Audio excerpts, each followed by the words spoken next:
ou cultura, as forças invisíveis que impulsionam a cultura, Karl Abrahamson.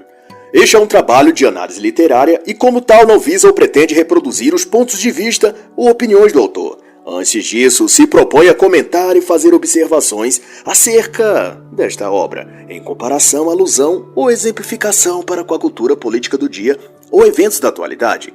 Também é uma tradução minha do original em inglês, por isso pode conter pequenas incorreções, mas que espero não comprometer o entendimento da obra no seu todo.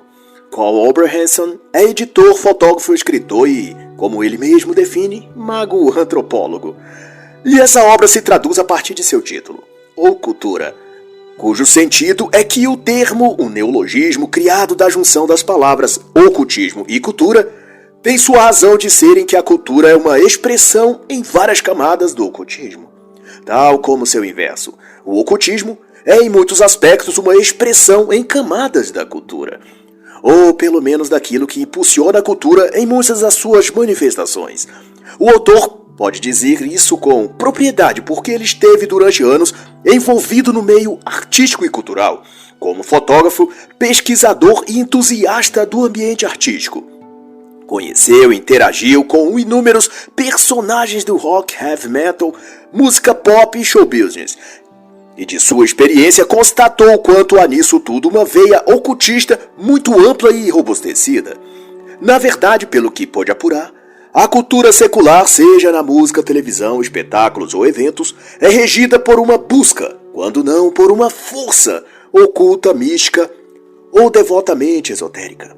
Para Abrahamson, a própria história da arte e desenvolvimento da cultura moderna se mistura com a magia e o misticismo, combinando ao mesmo tempo elementos mágicos, históricos, filosóficos e ritualísticos, para enfim disseminar no ambiente cultural moderno uma nova tendência social, por assim dizer, que ao ver dos místicos, cabalistas, magos e esotéricos que participavam deste movimento, traria mais iluminação para a humanidade.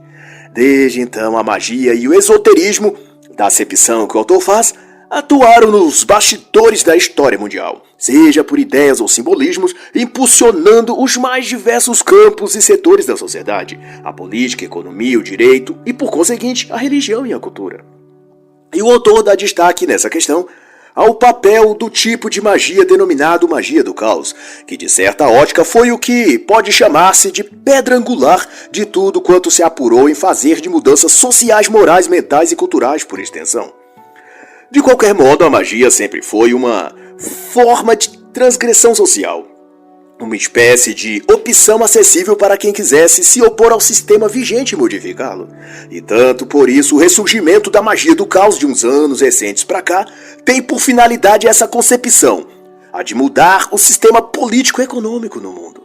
Na obra Magia e Ocultismo na Era Trump, de Gary Lettman, ele, o autor, também trata sobre essa questão do misticismo e da magia penetrando e modificando situações políticas a partir dos bastidores, e chega a identificar o que ele denomina de unidade espiritual mística, que segundo ele atuaria subliminarmente no vasto campo da geopolítica global.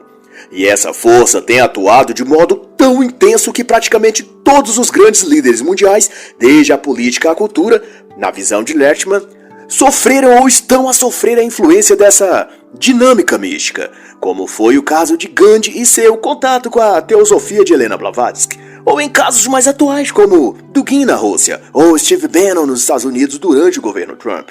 Mas a inovação é que, nos tempos modernos, as formas mágicas, ou sigilos, ou ainda egrégoras, como chamam, também são transmitidas hoje através de slogans, símbolos, imagens e comportamentos que irão penetrar e moldar a cultura, e principalmente por meio da televisão, filmes, seriados, músicas e meios digitais na internet.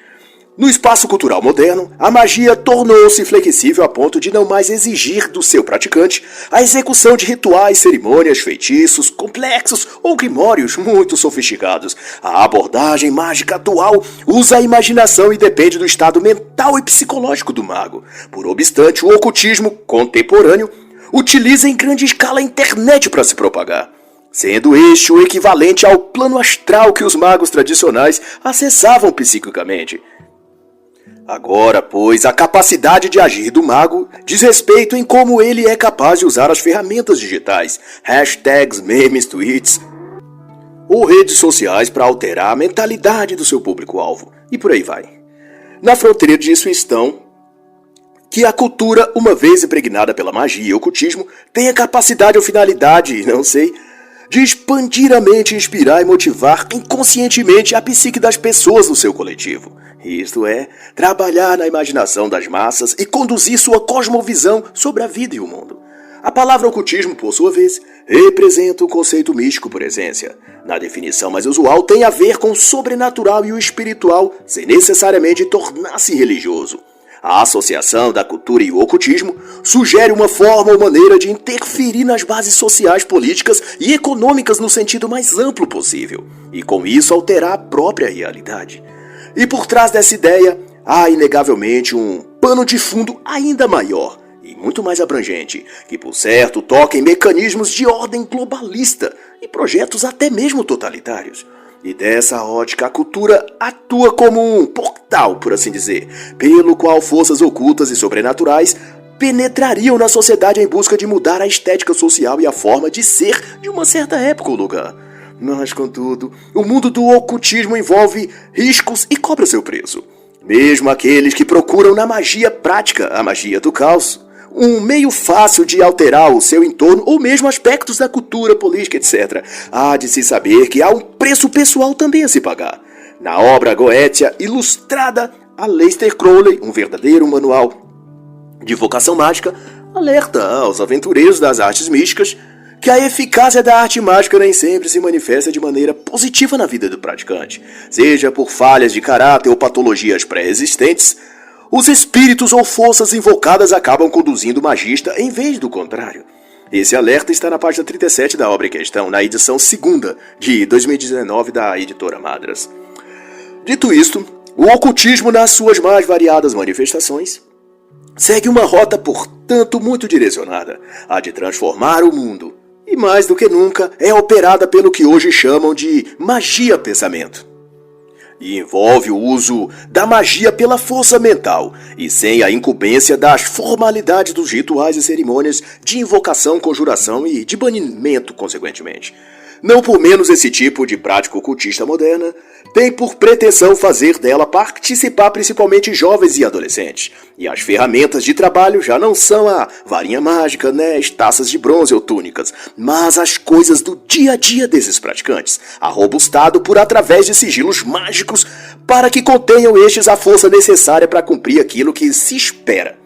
Para alguns, isso pode parecer apenas uma brincadeira, uma travessura de criança ou um jogo sem grandes consequências, mas imagine você isso sendo praticado por centenas, se não milhares de grupos de místicos e ocultistas ao redor do mundo. Imagine essa força e vontade mental canalizada para uma mesma meta, como ocorreu nos Estados Unidos e até no Brasil, no período anterior à pandemia chinesa, quando diversas correntes de magia assumiam estarem efetivamente trabalhando em invocações e procedimentos ocultistas para demover o então presidente americano Donald Trump e Jair Bolsonaro, no caso do Brasil. Mas considere aqui comigo uma ponderação, mesmo a nível hipotético apenas, claro. Digamos que seja possível que a magia do caos de fato funcione, e os praticantes dela possam realmente invocar e manipular as forças ocultas do caos. No caso, toda prática mágica consiste na realização de desejos do mago ou magista, não pela sua força própria, mas pelas entidades que ele é capaz de mover e fazer que essas entidades cumpram aquilo para que foram requisitadas.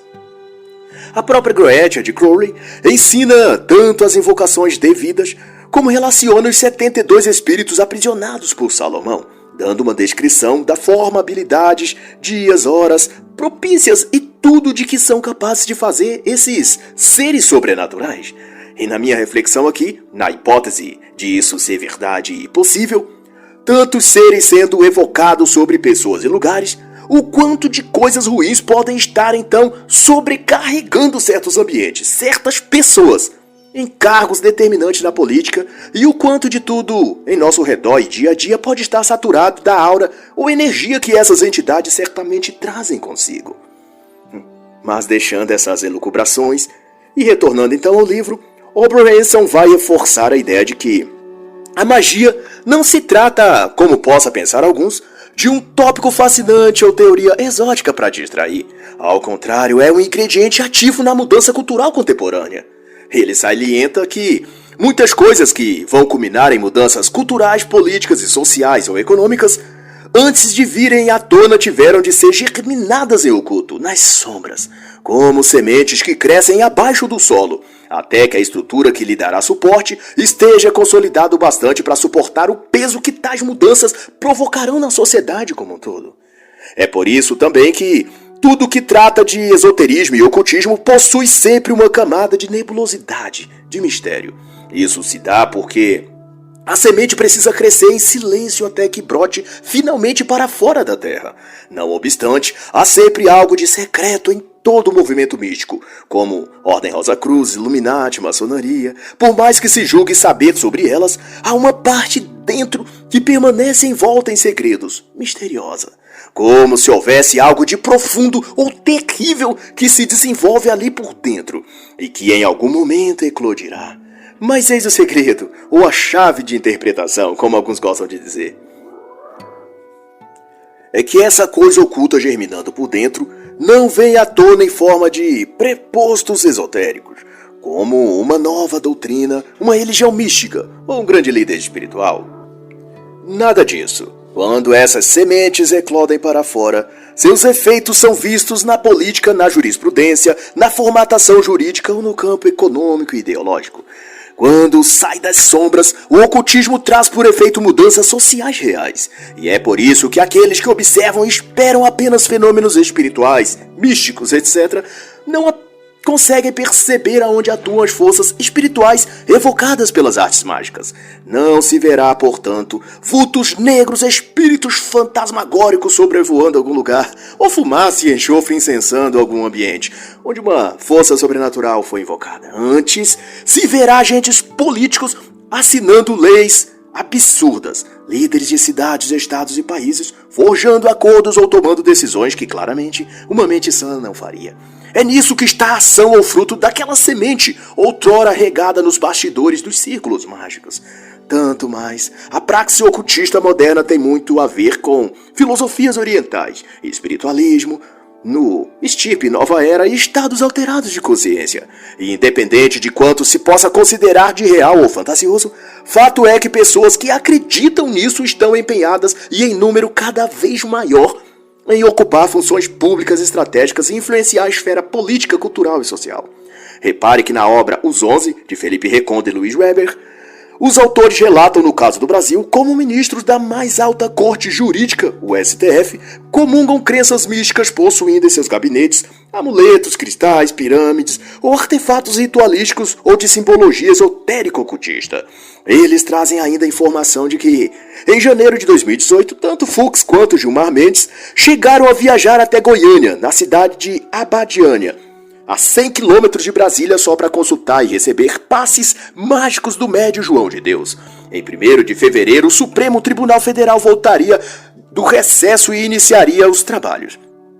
E para os ministros, era salutar que recebessem antes as energias espirituais que as entidades incorporadas por João de Deus lhes transmitiria. Antes disso, o médium também já havia estado em contato com Barroso e Rosa Weber, e houvera inclusive sido convidado e presente na primeira fila da cerimônia de posse de ambos, o que evidencia que o ambiente político e o centro de poder em Brasília está conduzido por pessoas que creem e buscam assim viver as forças ocultas de ordem esotérica.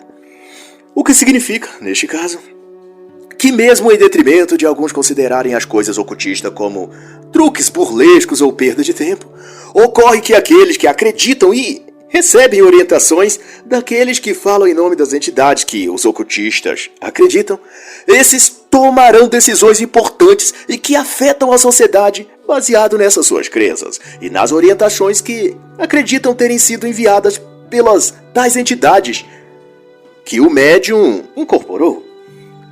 O que veio a eles por intermédio de sonhos, viagem astral, cartomancia, inspiração mágica ou qualquer outro método de invocação ou contato místico-ocultista. No quadro geral, estaremos à mercê das crenças ocultistas daquele indivíduo.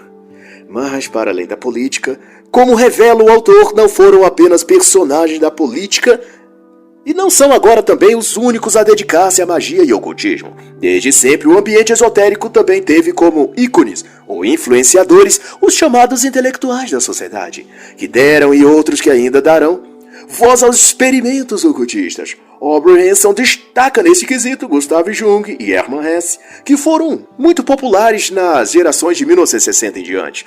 E como se vê, tanto as ideias, a indústria do entretenimento, a literatura, as artes e o poder político, tudo esteve devidamente resguardado pelo pensamento místico, apoiado em pessoas tidas por ícones em suas áreas, que pelo poder de influência moviam as massas na direção do ocultismo.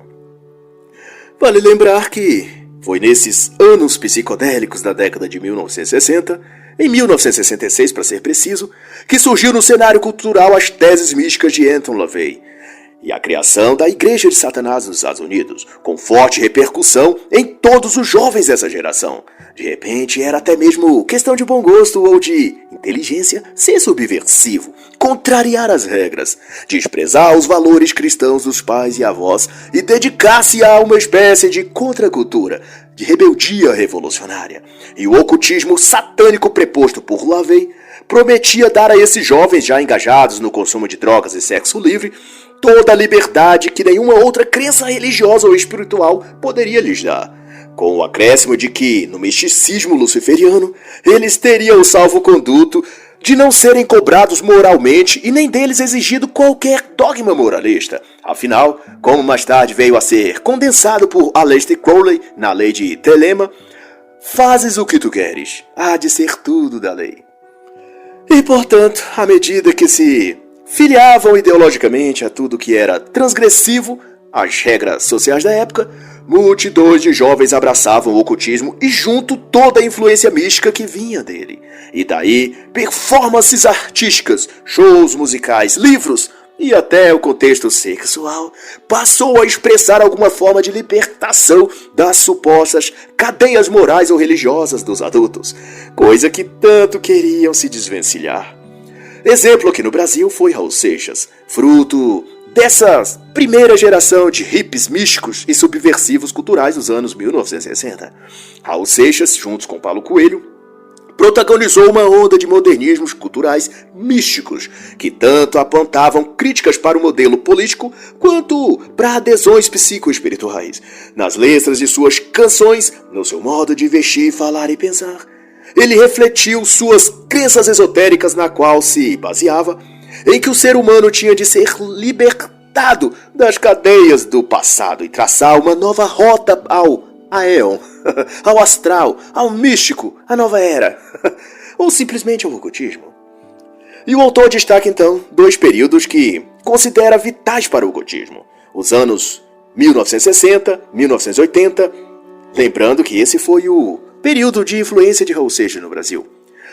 Mas Oberhanson pontua nos Estados Unidos e Europa como berço dessa psicodelia mística, e depois disso os anos 1990, quando, na visão do autor, a magia e o ocultismo, de modo mais amplo, integrou-se à internet, ganhando novas formas e alcance daí para frente, o que culminou mais tarde ao desenvolvimento de novos métodos e práticas mágicas e um novo jeito de compreender os fenômenos místicos, como no caso a própria magia do caos.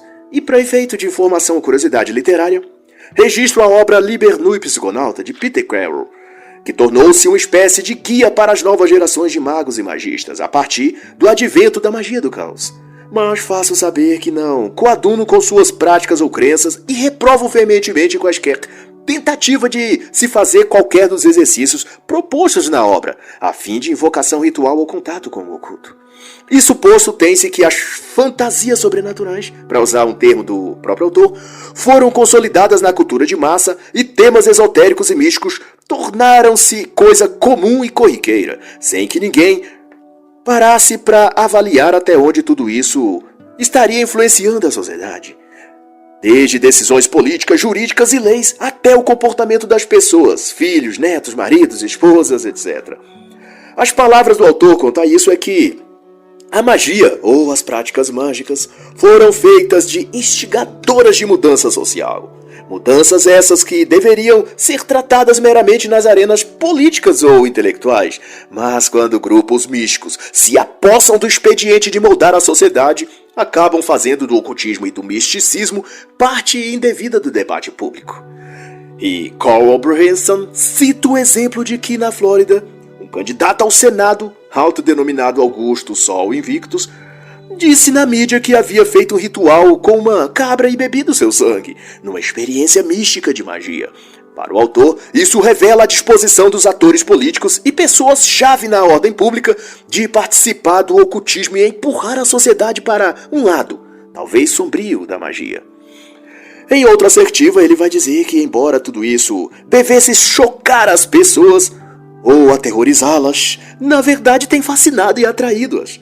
É como se a sociedade, no dizer de Abrahamson, estivesse farta de seguir o que é racional ou prudente, e agora quisesse aderir e mergulhar em um mundo desconhecido e inexplorado, como se quisessem a fantasia ao invés da realidade. E como resultado surgem inúmeras e diversas práticas mágicas dispostas a imergir as massas para dentro de ilusões coletivas, distrações e hipnoses sociais de todos os tipos. E para o autor, tudo isso é uma estrutura mental sendo calibrada para que haja um encantamento da psique humana pelo pensamento mágico. E a parte em que isso afeta a sociedade é em que também, da percepção do autor, surgem a partir disso uma série de ideologias de leis, de mudanças comportamentais, etc., que alteram o modo de viver das pessoas, seus hábitos alimentares, sua rotina familiar, a forma como usa seu dinheiro e até sua linguagem e liberdade de envio ou de expressão. Tudo é moldado e reprogramado quando a visão mística extrapola o âmbito esotérico e perspassa para outras esferas da vida. Como, por exemplo, o veganismo, as leis de gênero, as questões climáticas e da natureza. Todas essas coisas ou temas possuem uma nascente comum no espiritualismo e ocultismo e tendem a fazer da natureza, dos animais ou das minorias sociais, no caso das ideologias de gênero ou raciais, uma espécie de coisa sagrada. É o endeusamento da mulher, o endeusamento dos gays, dos negros, da ciência, enfim, essa atmosfera mística criada em torno dessas temáticas buscam dar luz a um fenômeno ou pelo menos um sentimento religioso, que após adotado por muitas pessoas, passam a ditar as regras em sociedade e a determinar como as pessoas podem viver, o que podem falar, como devem pensar, e assim por diante. E não fora desse sentido é que o Dr. Malak York explica no seu livro A Conspiração Luciferiana que a própria expressão conspirar advém do construto respirar em conjunto, ou suspirar, no sentido de pessoas que juntam-se e sopram, suspiram numa mesma direção, ou contra ou sobre alguém ou alguma coisa. Dessa premissa, esse suspiro seria interpretado como um sopro de maldição, uma conjuração que se faz contra outras pessoas. Nesse caso, um feitiço, uma invocação sobre ou contra algo ou alguém. E nessa concepção, Malak elucubra que conspirar, no sentido esotérico, é lançar sobre as pessoas um feitiço, um adormecimento, uma hipnose na qual as pessoas são induzidas a uma paralisia mental e entorpecimento em o qual agirá conforme os comandos que lhe serão dados pelo hipnotizador, que nesse particular parece ser aqueles que comandam tudo a partir das sombras, que também alude ao vocábulo ocultismo. Mas, isso à parte, o pensamento mágico ou místico, para ser mais amplo, se refere na prática a um conjunto de ideias, crenças e ações motivadas por essas crenças, que colocam o indivíduo em rota de colisão com o pensamento comum aceito na sociedade. E daí esse indivíduo se verá em guerra para mudar esses padrões sociais comuns que ele vê como opositores ao que ele ou seu grupo está buscando. Se ele é vegetariano, buscará combater os que comem carne animal. Se ele percorre as ruas de bicicleta, tenderá a ser militante contra os veículos automotivos poluidores. Se ele for homossexual, combaterá a heterossexualidade e conspirará para que essa condição ou mentalidade seja divulgada em escolas, universidades e televisão. O que tudo isso quer dizer é que a sociedade vai sendo programada psicologicamente no movediço terreno da ideologia, sendo esta devidamente preparada pelas fontes ocultistas e místicas que jorram da nossa sociedade. De tal que, como postula o autor, vegetarianismo, amor livre, adoração à natureza, em forma de proteção ambiental e tantos outros são na realidade formulações emotivas que visam governar a mente dos indivíduos e torná-los proponentes e construtores de qualquer tipo de sociedade ou de civilização diferente daquela que ele está inserido. Raul Seixas chamou de sociedade alternativa, mas antes disso já foi chamado de nova ordem mundial. A quem chamou de comunismo ou de comunismo 2.0, como o escritor Slavoj Zizek. Outro chamou de admirável mundo novo ou até de novo normal ou grande reinicialização. Não importa. Tudo isso demanda as mesmas questões, as mesmas tratativas. E são fruto das mesmas neuroses coletivas sociais, que no dizer do autor remete a um estado idealizado da mente, a busca por um certo modo de vida. Ou de crença no tipo supostamente melhor de viver, que serve, ao fim das contas, apenas de válvula de escape ou rota de fuga psicológica de uma realidade imersa no caos. Mas, contudo, isso denota algum nível de psicose ou desvio do equilíbrio mental, que, ao fim das contas, parece se tratar mais de um caso espiritual do que de fato psicológico. E quem analisa isso dentro dessa perspectiva é o autor Viktor Frankl, na obra A Falta de Sentido, um desafio para a psicoterapia e a filosofia, lançado no Brasil em primeira edição em agosto de 2021 pela editora Auster. Para Frankl, as neuroses e psicoses não aumentaram com o passar do tempo, como parece. Os delírios, obsessões ou hipocondrias de nossos tempos são tantos quanto sempre foram.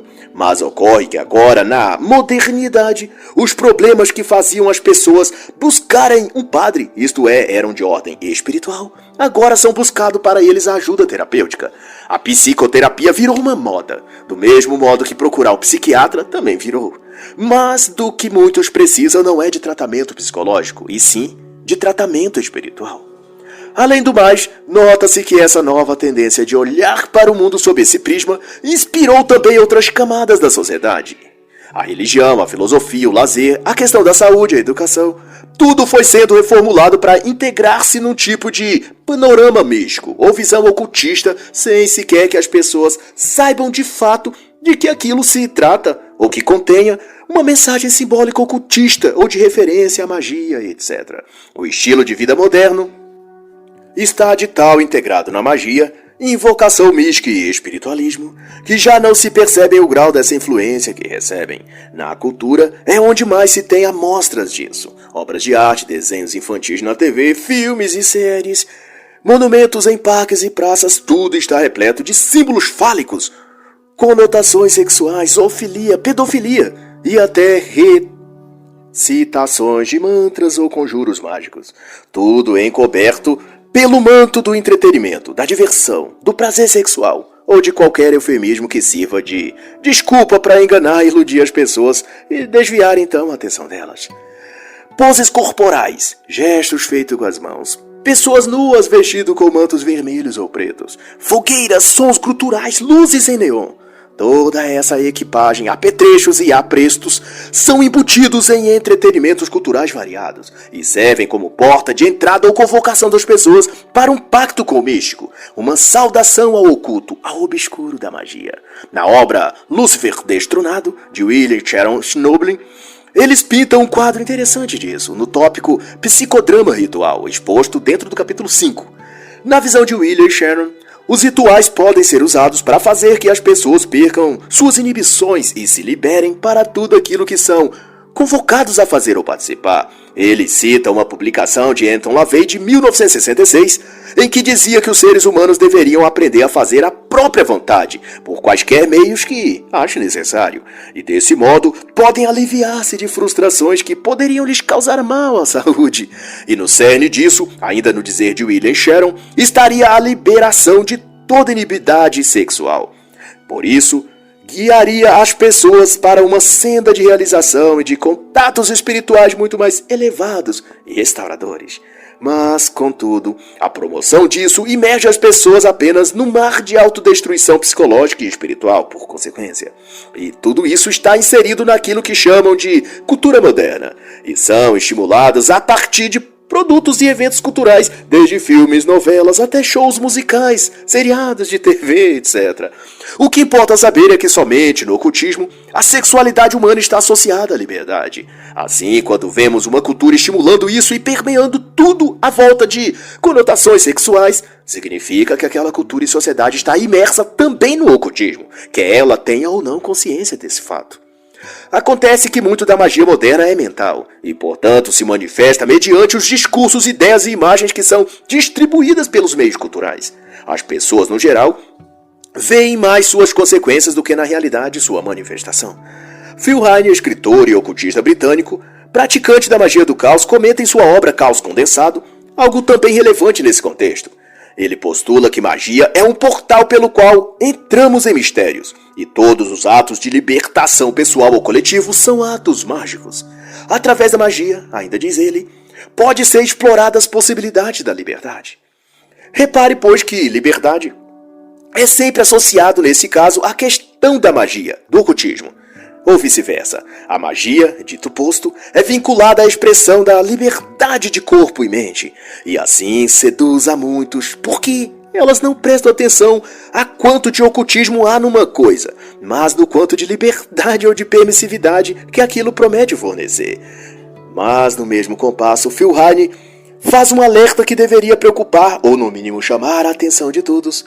Ele explica na página 43 de seu livro que a magia é um caminho de mão dupla. A pessoa a usa para mudar a si, e em troca, ela muda também a pessoa. Quando a pessoa entra numa realidade mágica, no ocultismo, se preferir assim, essa pessoa também permite a entrada nele, na sua vida, na sua mente, de coisas que ele não pode explicar. Você pode muito bem aprender a convocação de espíritos usando magia, exemplifica o autor Phil Heine. Mas o que acontece quando os espíritos convocam você? E no mesmo tom de alerta, mas que a cultura moderna ignora, ele acentua, dessa vez na página 44, que uma pessoa praticante da magia ou do ocultismo, como queira, lida com deuses, demônios, espíritos elementais e o que tiver. É fácil, então, escorregar em uma atitude mental de pensar que essas entidades estão a seu serviço e não têm existência ou vontade própria, que até superem as daquela própria pessoa que as invocou. E o que demanda disso é que uma sociedade remodelada sob bases ocultistas, sobretudo as de magia sexual, exposta nessa cultura altamente erotizada, torna-se decadente ou refém de suas próprias fantasias eróticas e, por certo, fica neurótica, psicótica e controlada por desejos supérfluos de diversão, churrasco, cerveja, encontros sexuais. E é nisso, ou para este fim, que atuam aquilo que a literatura chama de métodos oculturais, em cujas premissas perfaz a ideia de produzir mutações sociais em todo o espectro da vida humana e em comunidade.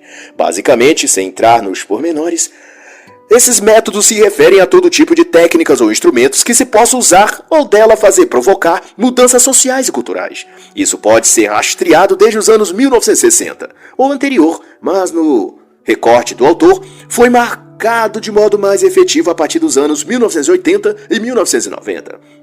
Os métodos oculturais baseavam-se nessa época em criações intencionais de meios de divulgação e de propagação da cultura mística, com a finalidade de realmente produzir uma mudança social e de consciência nas pessoas.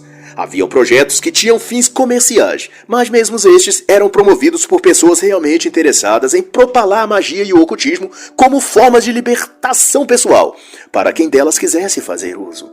Oberhenson descreve esses fenômenos como um misto de magia, think tanks, experimentos místicos e arte, todo tipo de arte. No Reino Unido, um dos centros de onde essas ideias irradiavam, na década de 1980, foi o TOPY, T-O-P-Y, envolvida com magia simbólica e divulgadora de folhetins, discos, livros, CDs, workshops, palestras, fanzines e uma variedade de coisas que pudesse ser inseridas mensagens ocultistas e transmitidas em forma de arte e cultura para toda a sociedade.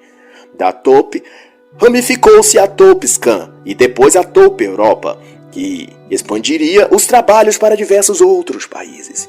E 10 anos depois, com franca atuação na Europa e Estados Unidos, Oberhenson decidiu abandonar o empreendimento porque, em suas palavras, tudo havia se tornado demasiadamente opressivo.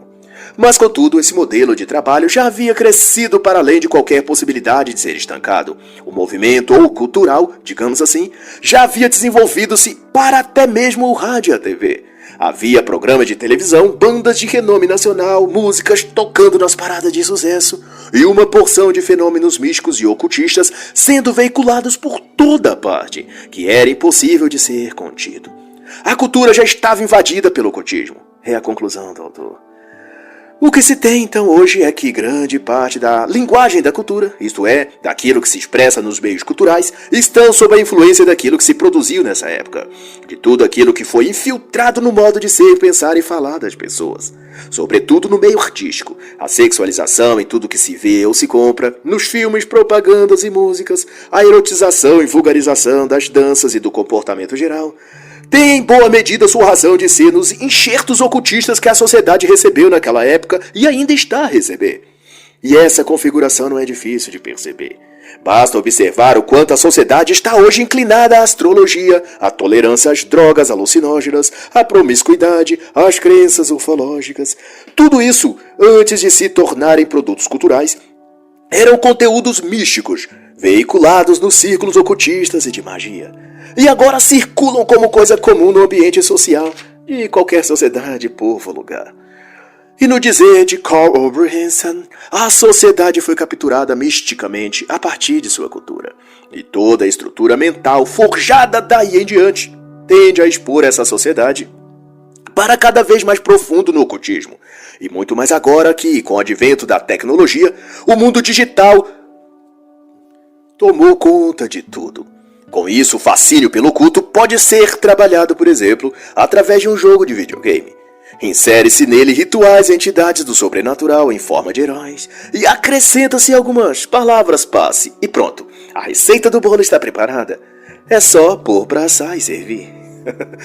E a cada pedaço servido e consumido, a mente se transforma num depósito de fantasias, de autoilusões, de sexualidade, de vícios, de decadência intelectual, de depressão e tantas coisas a mais. Enquanto que a realidade, a coisa real, vai se tornando uma paisagem cada vez mais distante do seu cenário mental. E sua dignidade humana também vai perdendo. Pois que quando os seres humanos transcendem as barreiras entre o certo e o errado, como o ocultismo promove, eles se tornam mais afastados do que é humano e mais próximos do que é o animal. A racionalidade vai se perdendo. E a experiência mostra que, quanto mais desumanizado se torna um indivíduo, mais depressivo e suicida ele está propenso a ser. Talvez seja por isso que vai crescendo o número de lunáticos e psicopatas que adentram algum local público e atiram e matam em pessoas inocentes. Elas estão afastadas da realidade e aprisionadas em algum lugar escuro e tenebroso. Um mundo oculto. E assim encerra a análise da obra ou cultura, As Forças Invisíveis que Impulsionam a Cultura, de Karl Oberhansen.